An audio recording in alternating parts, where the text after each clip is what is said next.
Hello and welcome to another episode of Distilling the West podcast. I am Dave here with Dan. How you doing over there, Dan?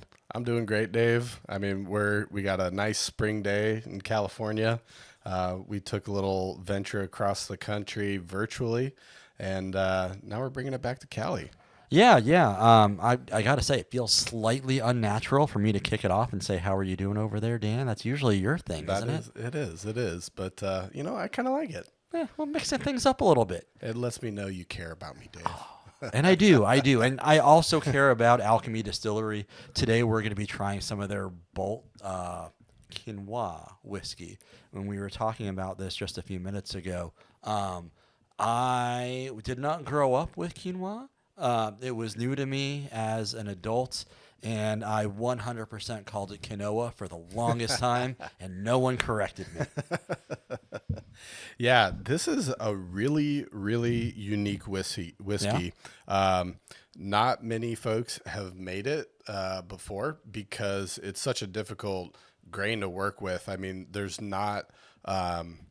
It's high in protein, but you're really not getting much product. I mean, hence the 357 ml bottle. I know talking to Amy out there at Alchemy in Arcata, this was kind of like a little pet project of hers. There was a local farm, Wild Rose Farms, that grew some quinoa just 9 miles from their distillery. And the yield is just incredibly low. Just kind of a really fun one. I mean, we don't see stuff like this. No, this is 100% new to me. This is aged 4.5 years. So a lot of love went into this one. Mm-hmm. I know both producer Dave and you have tried this a little sip before we started. Mm-hmm. I have not. Okay. So I'm not gonna lie, I'm a little terrified because I don't know what I'm walking into here, and usually I do. So this is definitely going to be interesting. Bottled in Bond too. Yeah. I didn't even notice that. Look at that. Yeah. Bottled Very and bond. cool. Yeah. All right. So that means it's sitting at 100%, right, Dave? Sure is. Or 100 proof. 100 proof, 50%. Yep.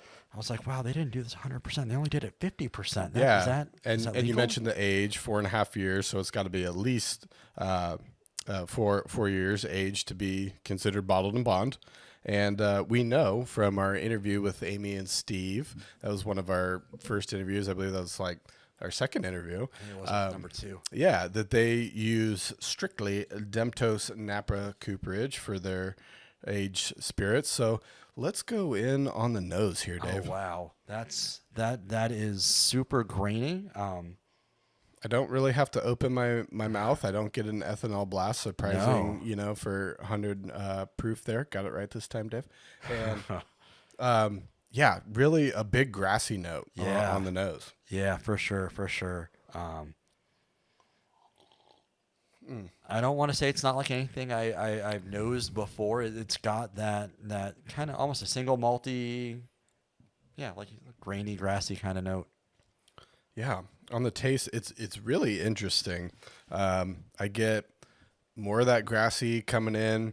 You can kind of taste the graininess of the quinoa, and I get like a big kind of a cedar wood, like almost kind of like a tobacco box, or I should say a cigar box. Yeah, that's it. I kind of had it on my tongue there, just trying to figure out what that flavor was, and I think cedar is kind of the right word. Pine even. I don't know. It's got definitely a light woody. Mm-hmm. Yeah, that's definitely interesting. I would not have expected that. Yeah, this is one that I think if you're kind of tired of getting your run of the mill and you really want to expand your palate, see what's out there, try something very unique and very interesting, this is definitely one to go out and get. Yeah, I would think just for the uniqueness factor alone, it's worth giving a try. This is not something you'll find in many other bottles. Yeah, definitely. Yeah, this is, would be a good conversation piece at, a bottle share at maybe one of your local whiskey get-togethers. Because I can pretty much guarantee you not many people have tried something like that.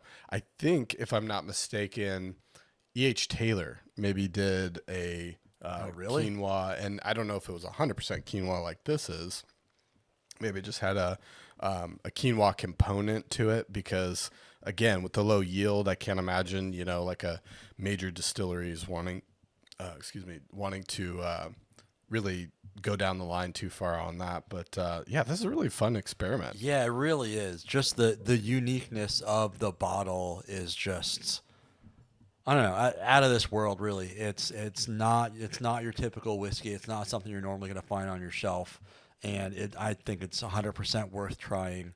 I feel like because we keep saying unique, that's going to give the idea that it's bad, but it is not bad at all. Like, it's very approachable. Like, even being 50%, you don't get that alcohol burn. Yeah. The palate, again, the palate and the nose, even the finish are just super unique, and definitely a good experience. I'm glad you brought this by. Oh, cool. Well, I'm glad you're enjoying it. Yeah. Again, kind of on that finish, it definitely get that cedar wood, and then there's like a little bit of kind of a creamy sweet factor, and I imagine maybe that's coming in from the wood sugars from the barrel or something like that. But this is a fun one for sure, and Yeah. definitely go and check out our interview with Amy and Steve of Alchemy Distillery, Arcata, California. That's in Humboldt County. It's a fun distillery to visit. They do different pop-up events where they have a kitchen space, but they don't have like a full-time chef. They have this rotational experience where different chefs will come in, do these pop-up cookouts, and similar to this, they'll bring their unique menu, and they have an amazing bar out there too that Amy's whipping up some really good cocktails to go with the food. Fun experience. Definitely go out, check out the distillery. I highly recommend them. I love their bottled and bond rye. As you can tell in our Rye January episode, that was one of my favorites for sure from our interviews. I think they're doing amazing work out there. And one thing I like about Alchemy is that they're not trying to be big dogs. They've really found their lane, using local grains and stuff like that. And they're not trying to expand. They're just trying to do it right. And I really appreciate their intention and their process and all that they're doing out there. We're headed out there for spring break. So Very cool. You'll go say hi. Yeah, definitely. I'd love stopping in and saying hi to Amy and catching Steve if he's around too. I would say definitely go out, check out this one if you're looking for something unique. Yeah, definitely a unique pour. Again, all their pours were fantastic. If you happen to find this one, I'd grab it as well. Yeah, I know they have their website where I know they can do distribution to California at least, maybe more. But if you're interested, definitely go check out their website. I imagine it's alchemydistillery.com. Definitely go check that out. And thank you for joining us on another Tasting Talk. Cheers. Cheers.